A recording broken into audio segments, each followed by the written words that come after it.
Ang programang ito ay rated SPG. Striktong patnubay at gabay ng magulang ang kailangan. Maaaring may masiselang tema, lengguwahe, karahasan, sexual, horror o droga na hindi angkop sa mga... You need to go home and get rid of all your shoes na may missing shoe embellishment. Bakit? Ano bang nangyayari, Mami? May nahanap silang bagong evidence. Narito na nga ang ating pakabangan ngayong Miyerkules sa abot kamay na pangarap. Dali-dali naman na tinawagan ni Moira itong kanyang anak na si Zoe at sinabi na kinakailangan na umuwi agad sa bahay ni RJ dahil may bago daw ang ebidensya na nakuha itong sina Giselle at RJ at ang mga pulis. At dito na nga na tinanong ni Zoe kung anong ebidensya iyon. At dito na sinabi ni Moira tungkol dito sa sapatos ni Zoe dahil hindi niya nga matatandaan dahil hindi napansin ni Zoe kung saan nahulog itong kanyang design ng kanyang sapatos nung ito'y maitulak niya nga itong si Don Pepe sa bangin.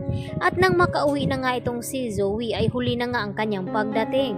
Nasa loob na nga ng kwarto niya itong sina Giselle at RJ at tamang-tama nga itong si Giselle nakita agad ang sapatos ni Zoe at kamukhang kamukha doon sa disenyo na ibinigay ng mga pulis sa kanila at wala na ngang lusot itong si Zoe at nagtanong ito na kung ano daw ang ginagawa nila Giselle at RJ sa loob ng kwarto ni Zoe at kung bakit hawak daw nila itong sapatos ni Zoe. At dito naman na sinabi ni RJ sa kanyang anak na kumpirmado na nga nila itong tinutukoy ng mga pulis na ebidensya dahil kahawig nga ito dito nga sa sapatos at nawala nga ang disenyo na ito. Kaya kabado naman itong si Zoe na isinama ni RJ doon sa presinto upang panagutin at tanungin na kung bakit nagawa niya iyon sa kanyang lolo Pepe. At hindi pa nga inaamin ni Zoe na kung ano ang dahilan na kung bakit niya naitulak ang kanyang lolo Pepe sa bangin. Dahil agad ngang pinadampot ni Giselle itong si Zoe at ipinakulong. At dito naman nagmamakawa itong si Zoe sa kanyang ama na si RJ na sana raw ay huwag siyang ipakulong dahil hindi naman daw niya sinasadya ang ginawa niya dito kay Don Pepe.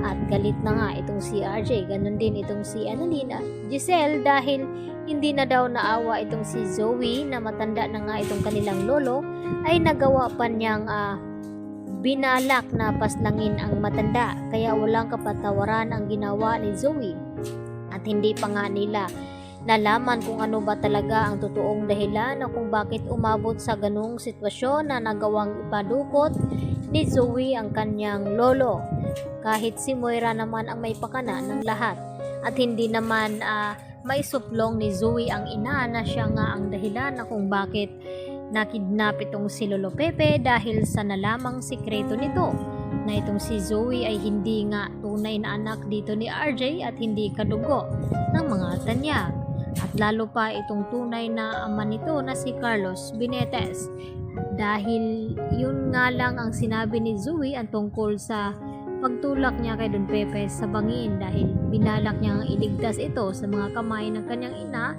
at dito naman na inagaw nga dito ni Zoe ang cellphone na hawak nga noon ni Don Pepe kaya yun ay nahulog sa bangin ito. Kaya magugulat naman itong si Annalyn at Lynette sa kanilang mababalitaan na nahuli na nga nila itong salarin at kumpirmado na nga na ito ngang si Zoe.